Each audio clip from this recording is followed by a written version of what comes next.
So our topic for today is about religion story versus the kingdom story. Sino rito? Yan ang gusto ninyo, di ba? Yung mga kwento. So in our religion story, ano po ang kwento ng relihiyon? Number one, si Adam and Eve bumagsak, nagkasala. Tama po ba? Hello? Alam po ba ninyong lahat yon, yung kasalanan na yon? Ha? Nagkasala si Adan sa si Eva kasi kinain nila yung ipinagbabawal na bunga. Ito yung bunga ng kaalaman tungkol sa mabuti at masama. Ang sabi ng Diyos sa kanila, huwag yung kakainin yan. Kapag kinain ninyo, mamamatay ka. Sabi kay Adan. And kinain niya, ibinigay pa doon sa kanyang asawa, so dalawa silang nagkasala sa mata ng Diyos. That is the religion story. Well, totoo naman yun. Ano nangyari after the fall? They were kicked out from the Garden of Eden. Tama po ba? Ha? Pinaalis po sila sa Garden of Eden. Bakit? Mamaya, malalaman po natin yan in the kingdom story. No? And then number 3, nagkaroon ng redemption. Tama rin po yan.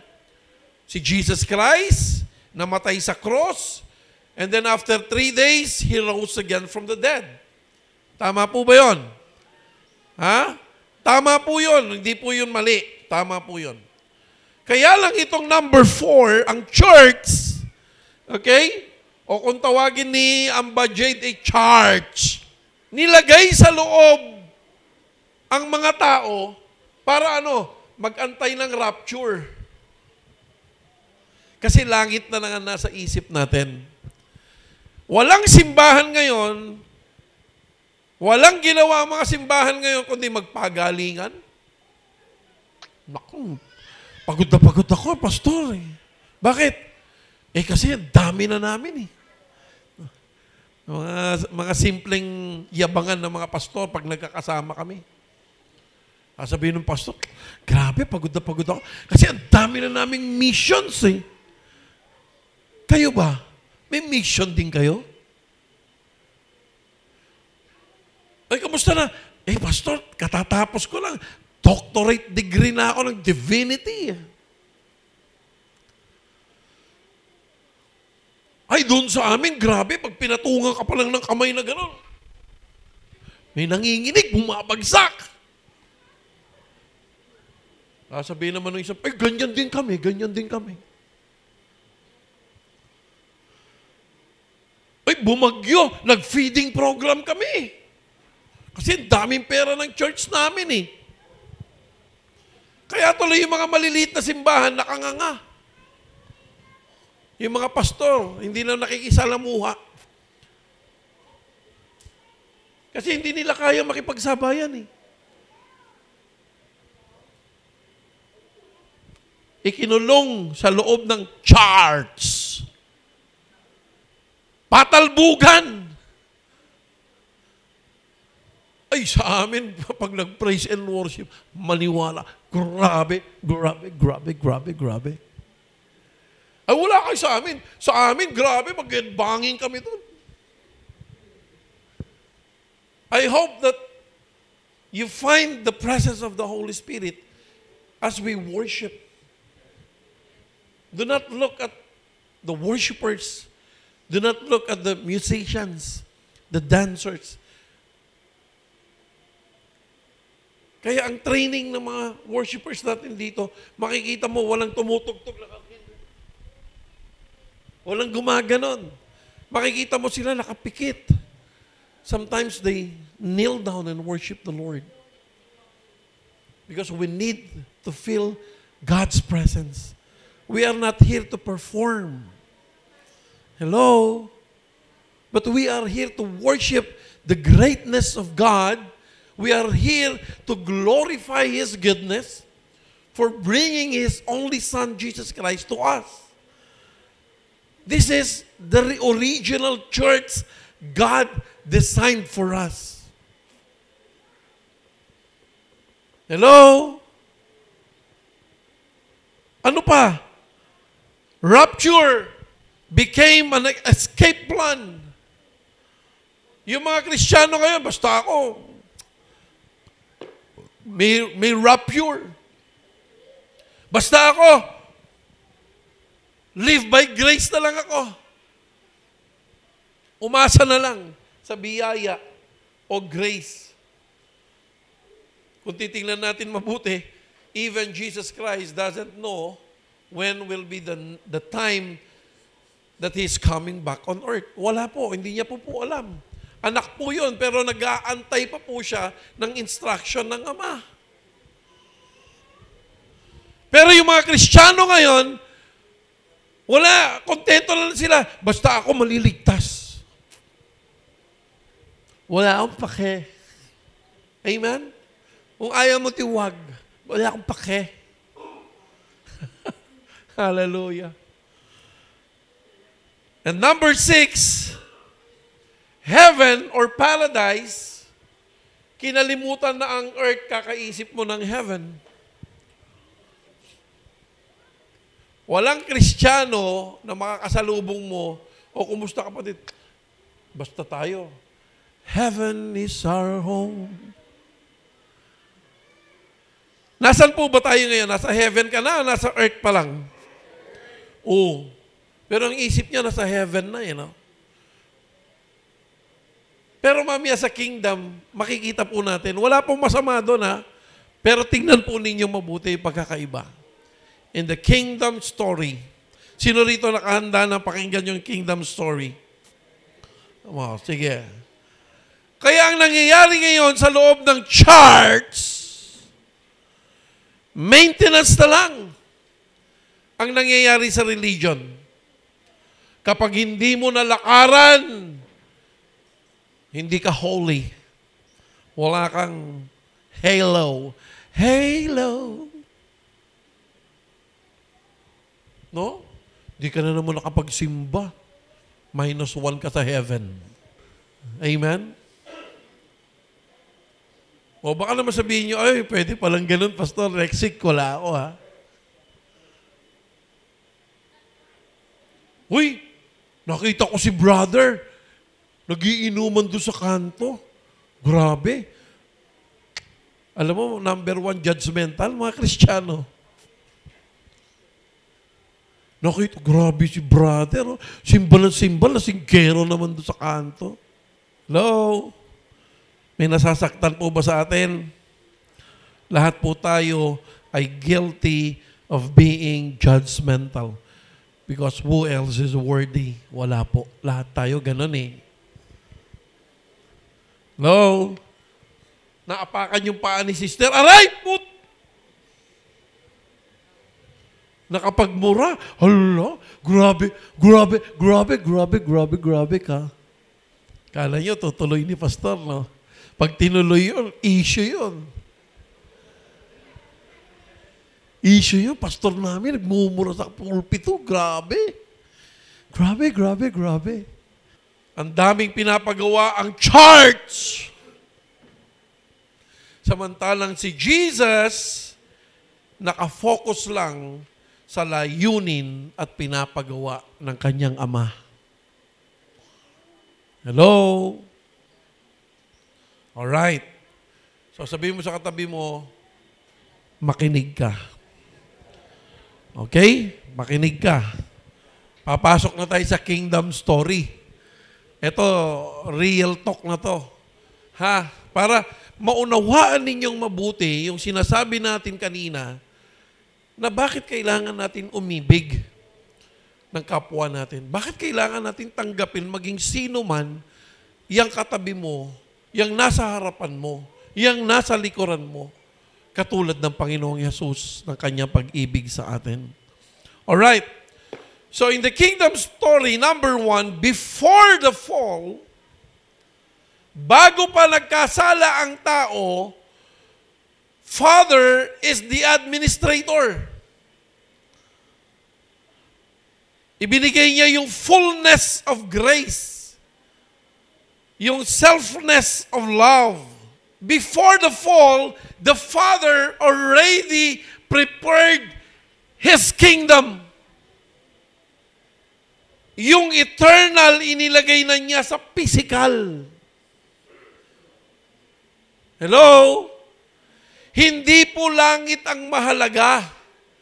Ang mahalaga po ay yung presensya ng Diyos. Pwede ba natin sabihin yun? Presensya ng Diyos. Amen. Nasaan ngayon ang presensya ng Diyos? Before the fall. Hindi po langit. Langit, lugar lang yun eh. Pero ang nagbibigay halaga sa isang lugar ay yung presensya ng Diyos.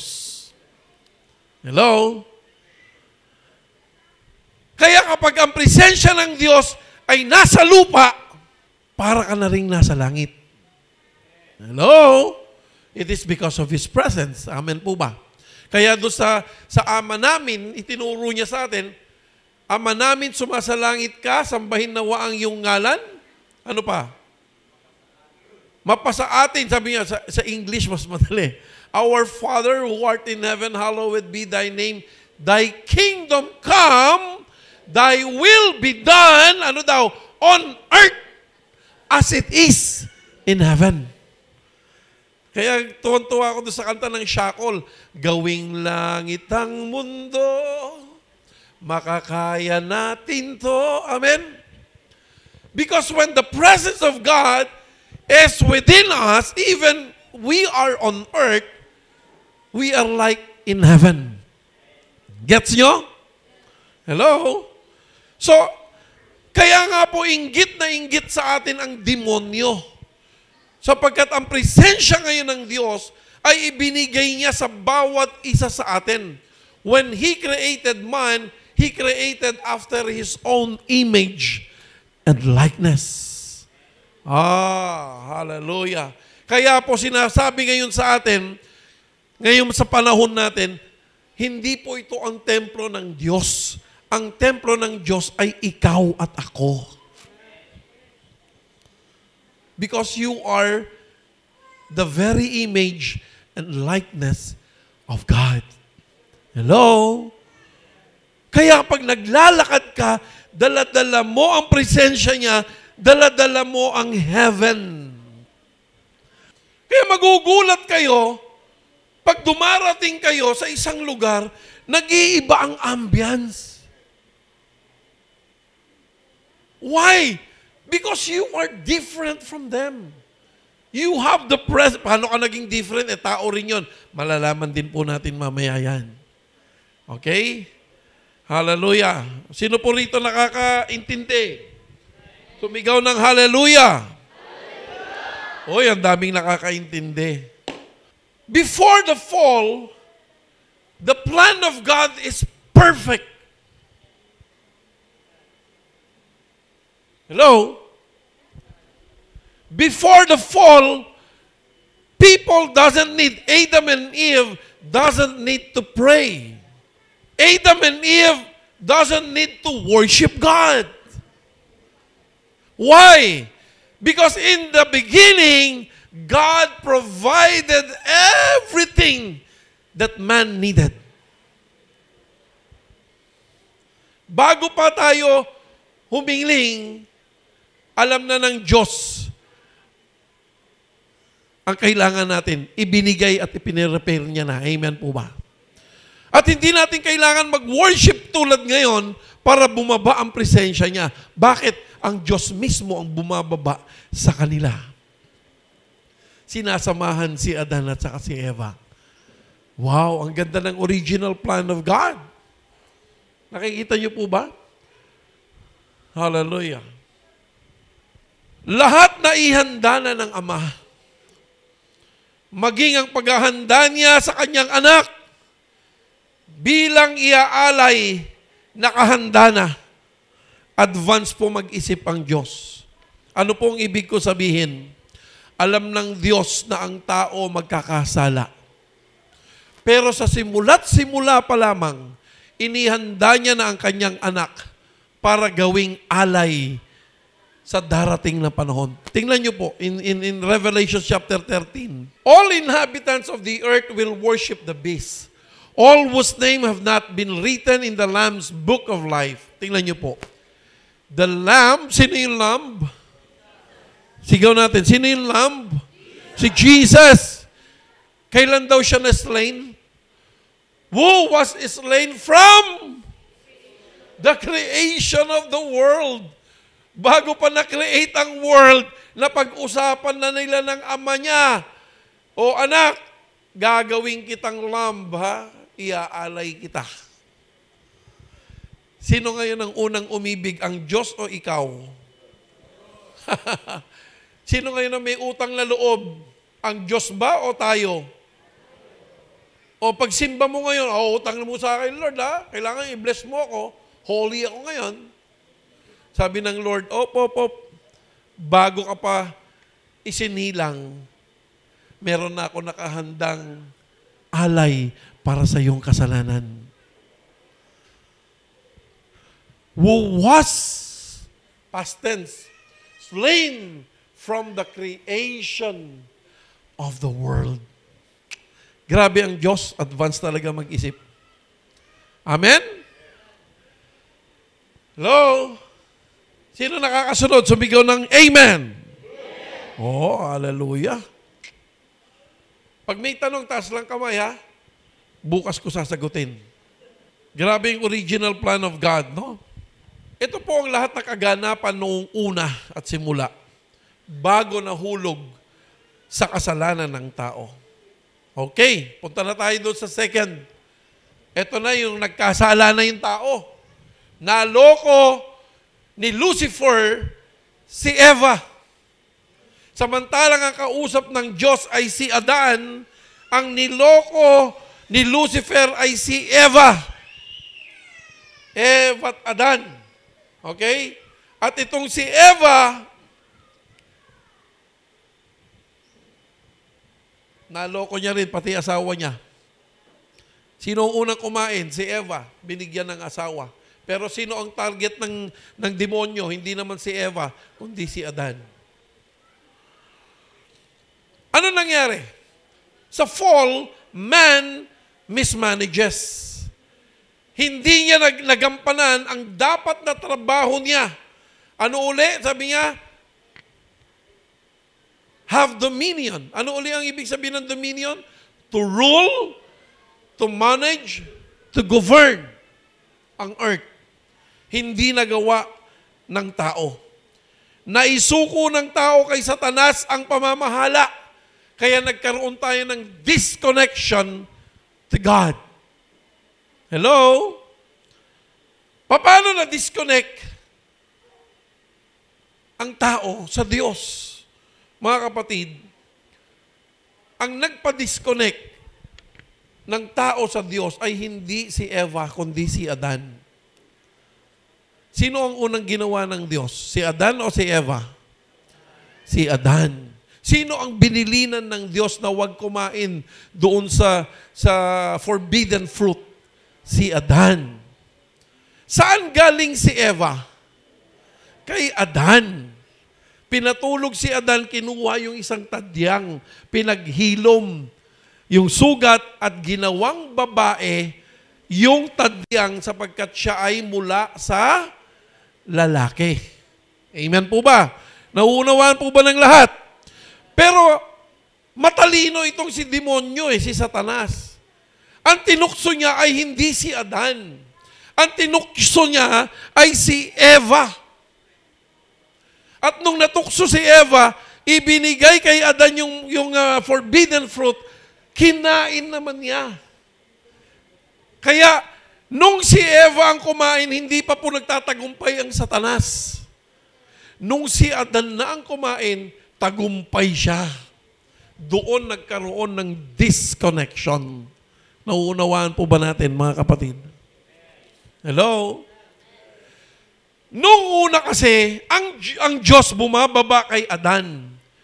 Si Adan, dinidisipulo ng Diyos. Tinuturuan niya. Supposed to be, si Adan, dinidisipulo naman niya si Eva. Pero yon ang hindi nagawa ni Adan.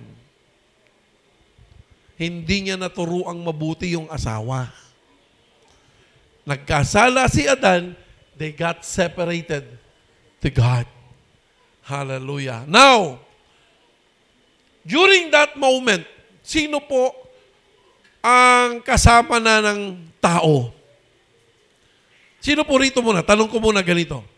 Sino rito naniniwala na tayo po ay may tatlong katauhan? Meron kang katawan? Tingnan mo yung katabi mo, may katawan ba yan? Sa loob ng katawan, merong kaluluwa, kaya may pakiramdam ka. At kaya ka naman humihinga sapagkat meron kang espiritu. Tama po ba? Tatlo yan. 3 in 1 po tayo. Now, ang Diyos po, 3 in 1 din. Tama po ba? Merong God the Father, God the Son, and God the Holy Spirit. Amen po ba?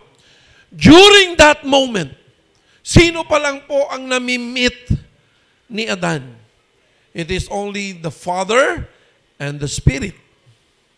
Hello? Medyo ito, huwag kayong kukunap. Pakinggan nyo ito mabuti. Only the Father and the Spirit. Kung tatlo sana ang na-meet niya, talagang magagampanan niya ang tungkulin niya dito sa earth. Hello? Sino yung hindi niya na-meet? Sino? Laksan nyo, sino? Si Jesus. During that moment, si Jesus nasa creation na, wala pa. Ha? Nandun na siya. Siya nga po yung tree of life. Siya yung bunga ng buhay. Kaya sabi ni Jesus, I am the way, the truth, and the life. Kung ang nakain sana ni Adan ay yung bunga ng buhay, kompleto sana ang meron siya. Merong God the Father, God the Son, and God the Holy Spirit. Sana naging malakas siya sapagkat kompleto na yung tatlo na sumasa kanya. Amen po ba? Hindi niya pa namimit. Ano ang nakain niya? Yung ipinagbabawal na bunga. Hindi niya nakain yung tree of life. Bakit ngayon sila pinalaya sa Garden of Eden? Kasi nauna na silang naging makasalanan. Pag nakain niya pa yung tree of life, wala nang kamatayan ng kasalanan. So, kinakailangan siyang paalisin sa Garden of Eden. Naintindihan po ba natin, mga kapatid? Ano ngayon ang ginawa sa tree of life? Pinabantayan ng Pinabantayan ng cherubim at saka espadang nagniningas.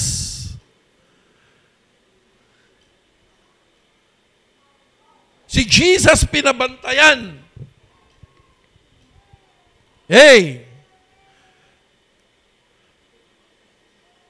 That is the fall. Ngayon nyo lang narinig yon? Hello? Andyan pa ba kayo? Hindi nga.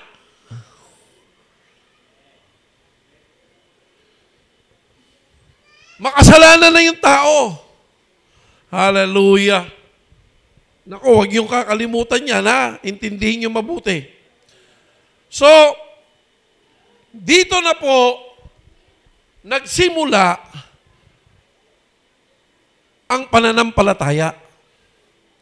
Diyan na po nagsimula ang iba't ibang katuruan. Faith, deliverance, prayer, praise and worship. Andyan na po lahat yan. Dati kasi ang Diyos po nagpo-provide na, hindi mo na kailangan manalangin. Ngayon, kailangan mo pang hilingin. Kailangan mo pang manampalataya. Diyan po tayo na separate sa Lord. Hello? Can we say amen? Nasusundan po ba natin? Ha? Tiyagain nyo na. Kasi ito po ang magbubukas sa kaunawaan ninyo pag naunawaan nyo po ito. Kaya ang tao, pagkatapos niyang ma-separate sa Diyos, lumakad po siya ng daladalang espiritu ay ang espiritu ng kadiliman. Naging masama po siya. Naging judgmental na po siya. Naging masama na ang tingin niya sa kapwa niya. wala na siyang tiwala, nabura na po ang pag-ibig sa kanyang puso at isipan, na wala na ang imahe ng Diyos sa kanya. Tingnan mo, tanungin mo sarili mo, ganun pa rin ba ako? Pagka ganun ka pa rin, kailangan mong bumalik sa Panginoon. Amen? Alright? So number 3, after the fall, sino na ngayon ang nag-administer? Si Jesus na. Si Jesus became the administrator. Ginampanan niya ang pag-reconnect sa atin sa heaven. Mahal po ang ibinayad niya. Nagsakripisyo, nasaktan, nabastos, at pinatay. Pero lahat ay tiniis para ikaw at ako ay makonektang muli sa langit at maibalik po tayo sa orihinal na disenyo ng Diyos. Kanina sabi natin, ang unang umibig sa atin ay ang Diyos. In Revelations 13:8 pa lang, hindi pa man po bumabagsak ang tao, anticipated na ng Diyos yon. Alam niyo po ba na natutuwa ang Ama kapag nakikita niya ang sarili niya sa iyo? Ulitin ko, kapag nakikita ng Ama ang sarili niya sa iyo, nabibigyan natin siya ng kaligayahan. Ano po ba ang Ama?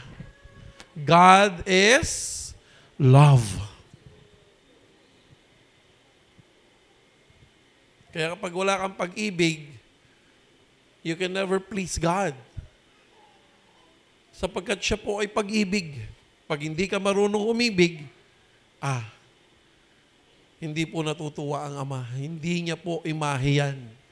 Pag ikaw ay laging galit, laging tamang duda, para kang adik. Amen? Dito na rin po nagsimula ang discipleship. Kaya ang sarap magpuri kanina, di ba? Who else is worthy? Sabi ko kanina, kung hindi katanggap-tanggap si Jesus, hindi sana tayo pinalaya. Ibig sabihin, tinanggap ang kamatayan niya sa krus, tinanggap ang dugo niyang dumaloy sapagkat punong-puno ng kabanalan si Jesus bilang isang tao nung siya po ay nakabayubay sa krus ng Kalbaryo. Because He is 100% man during that moment. Amen po ba? Alright. So, eto na. Pwede ka bang, Mel, halika nga rito. Okay. Siya yung tao, ako yung Diyos. Magkasama kami dati, tinuturuan ko siya. Ano man ang kailangan niya, binibigay ko. Okay? Pero siya, sumuway sa sinabi ko. So, separated siya.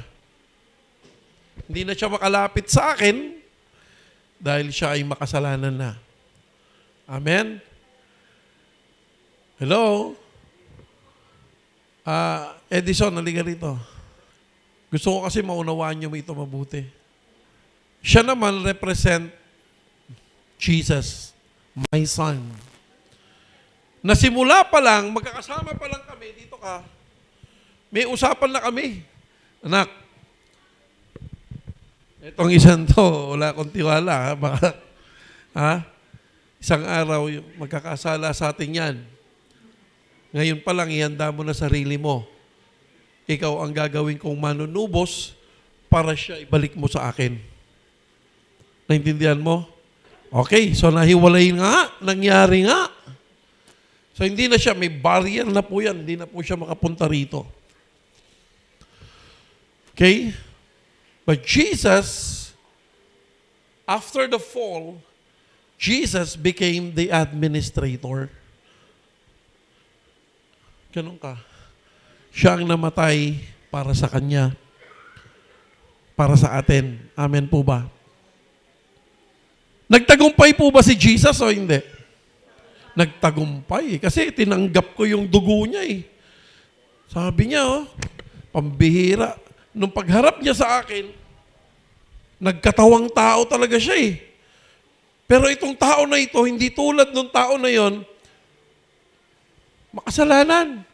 Ito walang bahid ng kasalanan. Ganun. Tinanggap ko. Amen? Kaya, pagharap niya rito, sino man ang naniniwala sa Kanya,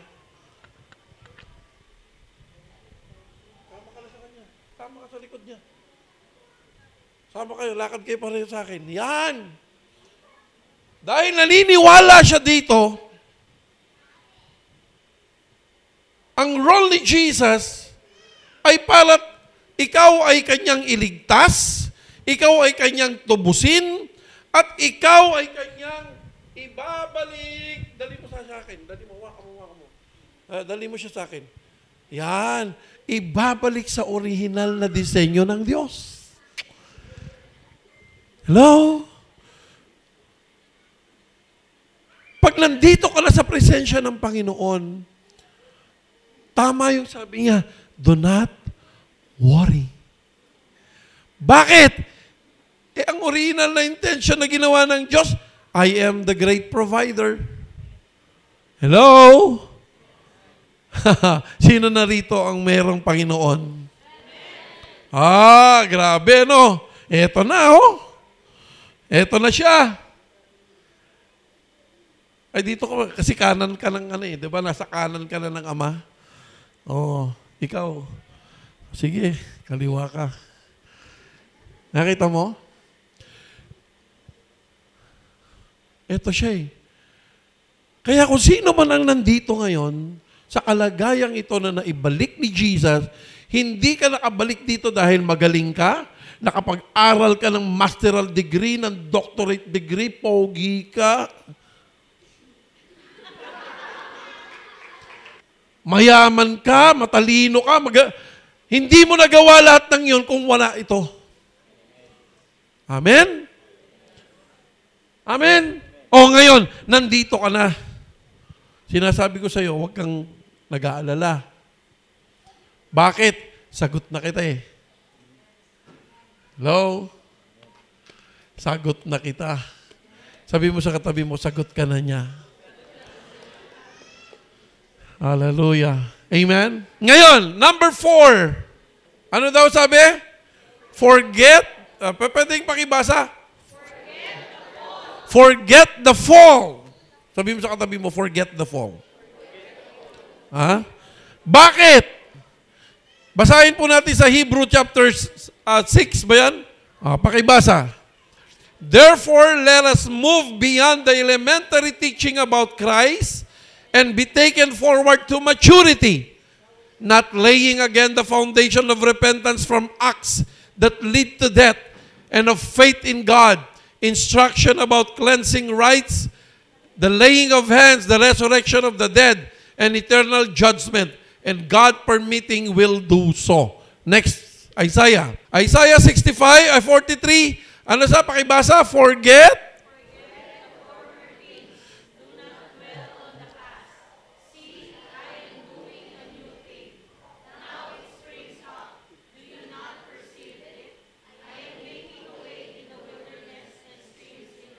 Wow. Next.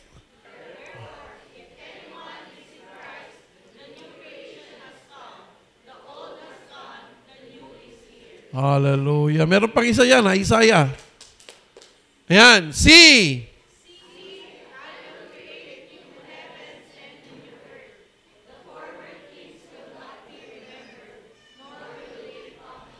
Hallelujah.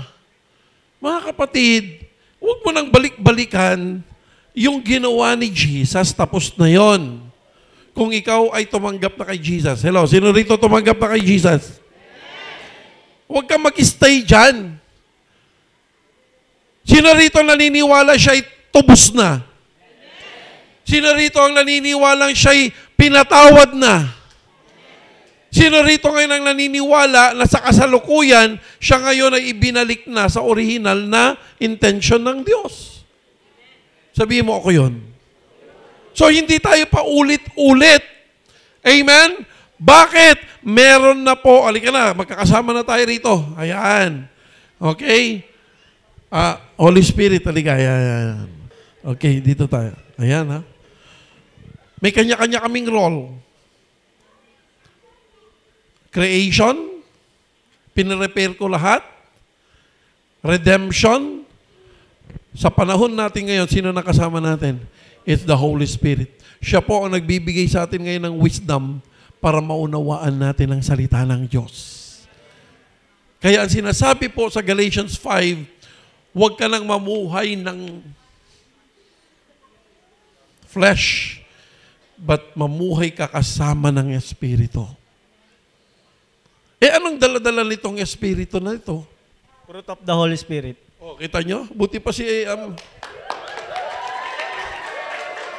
dapat ang nakikita ngayon sa iyo, love, joy, peace, patience, kindness, goodness, gentleness, self-control, faithfulness.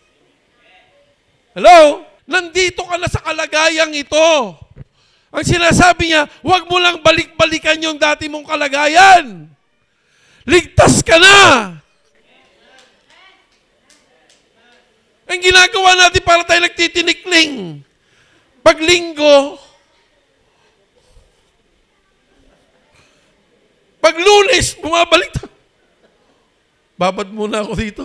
Ay, Miyerkules, balik ulit. Huwag mo na balik-balikan. Delikado. Hello? Andito ka na, enjoy mo na. Dito ka na, uy. Tingnan mo, ayaw bumalik. Nakita nyo? Ay, nako. Balikan natin Isaiah 43. Forget the former things, do not dwell on the past. Sabi niya, see, I am doing a new thing. Now it springs up. Do you not perceive it? I am making a way in the wilderness and streams in the wasteland. Wow. Kaya wala kang makikitang Kristiyanong tuyot dapat. Dapat fresh. Hindi yun lang dito ka na, problemado ka pa. Kasi andito kaya ayaw mo tumawid-tawid doon. Ang nasa iyo, religion concept. Langit, langit, langit, langit. Sabi ng Panginoon, andito ka na sa langit. Kasi bumalik na kami, 3, sumasayo na. We are not to interpret things. It is now the job of the Holy Spirit. That is in our time right now. Kaya sabi ng Panginoon, go and make disciples. It is not about us anymore. It is all about the presence of the Holy Spirit. Dapat yan ang ipinamamalita natin sa mga tao. Hallelujah. Amen po ba? Yung buhay mo sa heaven, dito pa lang sa lupa, dapat maging buhay mo na siya. Kaya, alam mo, sabi ng salita ng Diyos, miski anong gawin nyo kay Jesus, binastos nyo, sinaktan nyo, pinatay nyo, mapapatawad pa rin kayo. Pero, kapag ang Holy Spirit na ang sinuway ninyo, walang kapatawaran ang kasalanang ito. Bakit? Wala nang hain na natitira pa. Nung nagkasala tayo sa Ama, may Jesus na tumubos. Amen. Kaya kapag nagkasala ka pa sa Holy Spirit, wala ka ng katubusan.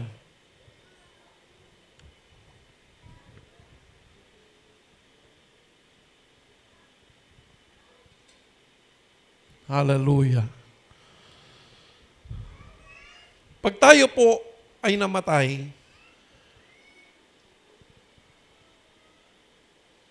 panandalian lamang po tayong ira-rapture kasi magkakaroon po ng bagong langit at bagong lupa.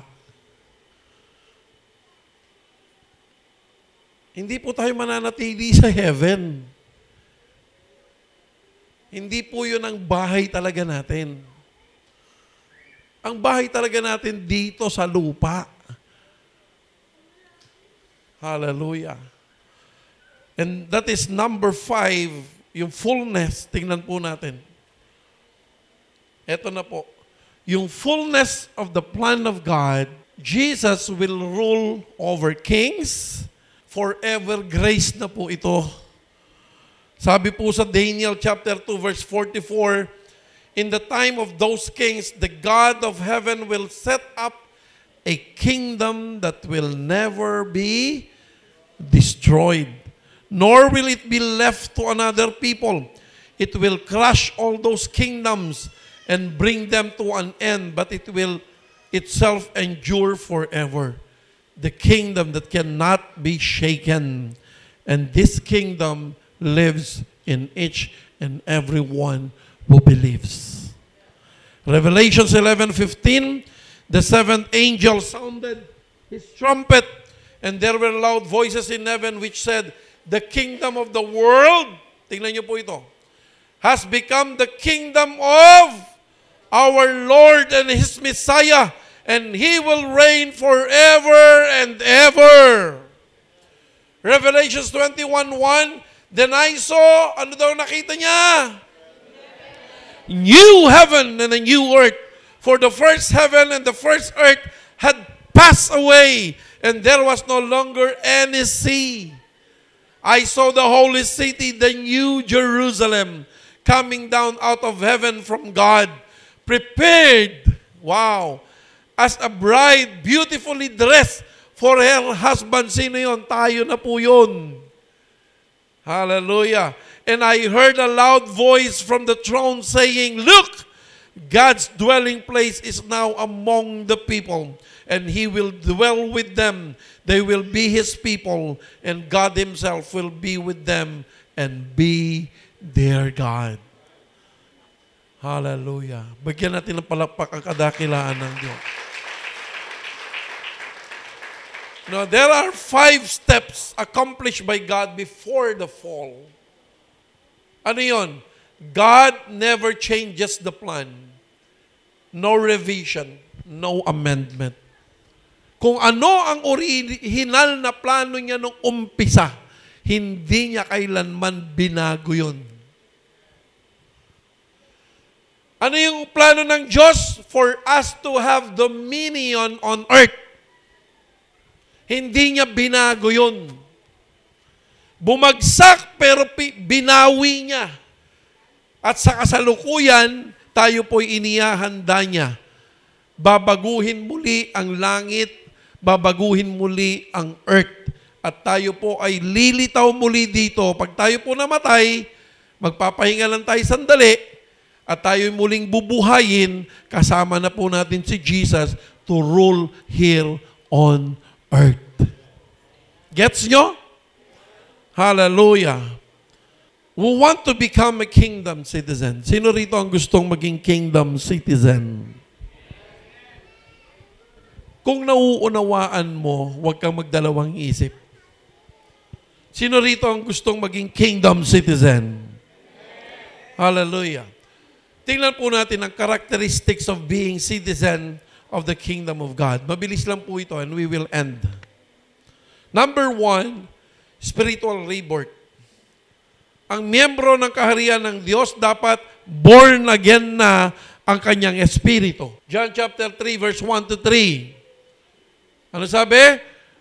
Very truly I tell you, no one can see the kingdom of God unless they are born again. Kailangan kasi ma-rebirth ang espiritu natin.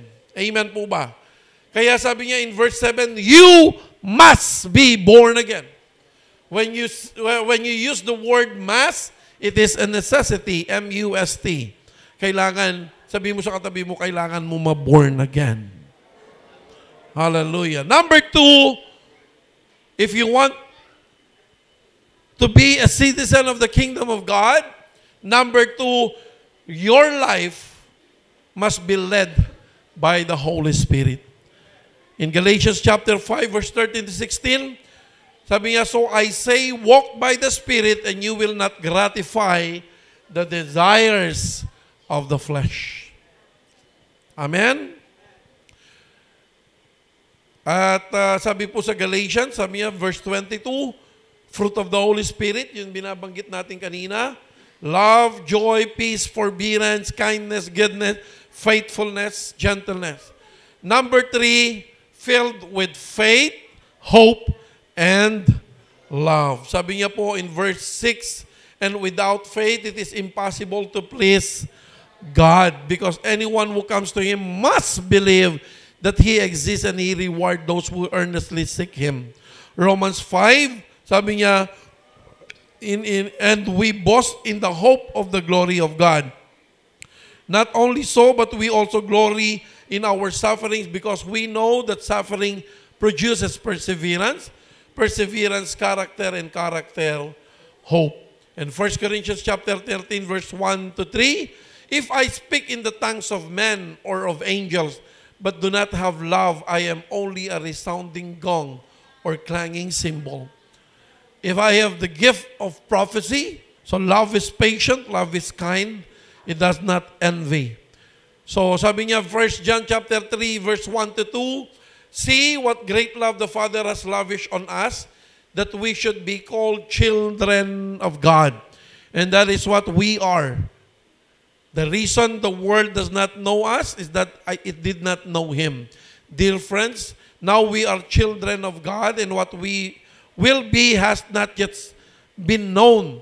But we know that when Christ appears, we shall be like Him, for we shall see Him as He is. So, mga kapatid, ang bottom line ng lahat ng ito, mga kapatid, if you really want to be part of the kingdom of God, then dapat po nakikita, nagmamanifest sa bawat isa sa atin ang pag-ibig ng banal na Espiritu.